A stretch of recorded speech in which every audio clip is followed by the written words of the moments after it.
What's up? This is going to be a quick video about government as our representative.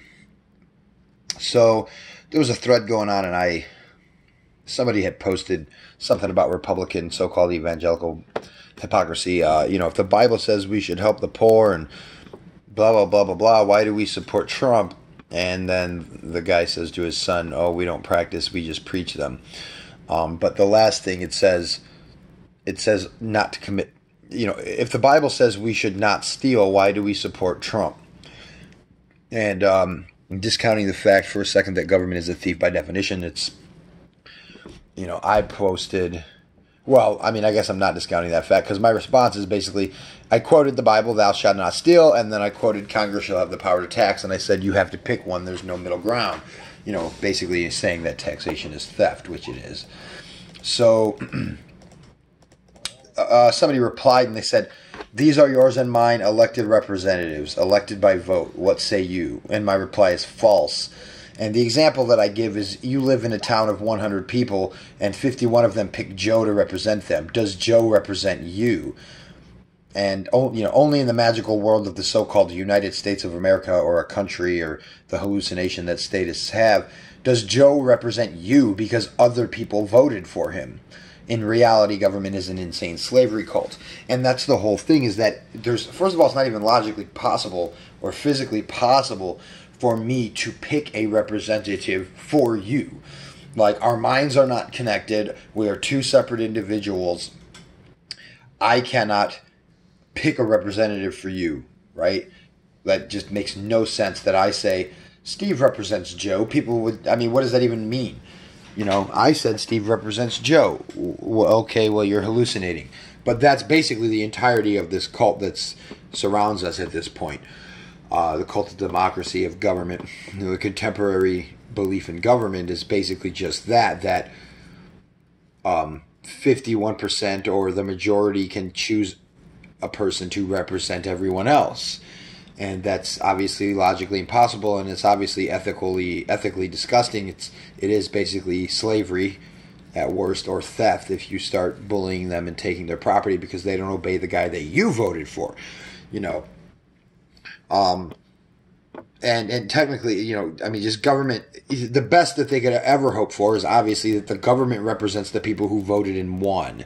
And then if the government imposes their will, then I guess you could kind of say by proxy it represents the voters. But that's not what government is, right? That makes no sense, because government itself is what happens when you are ruled, when you are imposed upon against your own consent. So government logically can never represent you, because by definition it is a person or group forcing themselves on you against your consent.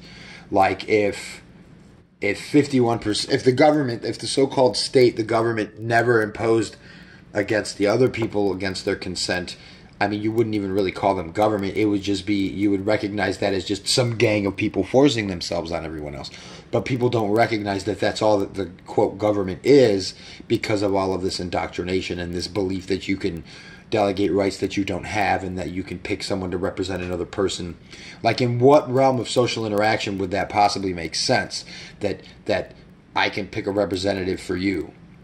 The only way that I could do that is if you pick me to do that. That's the only way that could logically make sense or be ethical in any way. But even then, we can't really look at this other person as literally a representative of that person. He's just acting in his stead. If you pick someone to go handle like a manager, basically, of a company is a, quote, representative of the owner, but not really, because he doesn't have all of the rights as the owner. He's just operating under certain aspects that the owner has decided to allow him to, and because he hired him for that job, so, or, I guess if you call someone up and, a lawyer can represent you, obviously that kind of makes sense, but you pick a lawyer to do that, unless the government forces their so-called public defender on you, or, they give it to you, they give you a public defender. But, there could be a time where you would see they force it on you because they might not let you represent yourself if they can get away with that in court. They'll say that you're too ignorant of the law and whatnot. But, and then just go ahead and proceed against you anyway, because that's what government is, right? By definition, by nature of the concept, it's a person or a group It doesn't matter whichever it is. To be governed is to be ruled against your consent. That's what it means. If it's voluntary, you're not being governed. You're just choosing to go along with someone. Now, if you're choosing to go along with someone who has a gun to your head and says, "Give me your wallet," it's still being governed. Even though you voluntarily choose to give him the wallet, he's still using the threat of violence against you to take your property. So, but that's just a couple. Just explaining the whole contradictory notion of the politicians being our representatives. The process, the belief makes no sense whatsoever. So no, government is not our representatives or your representative. It's logically impossible for that to be the case.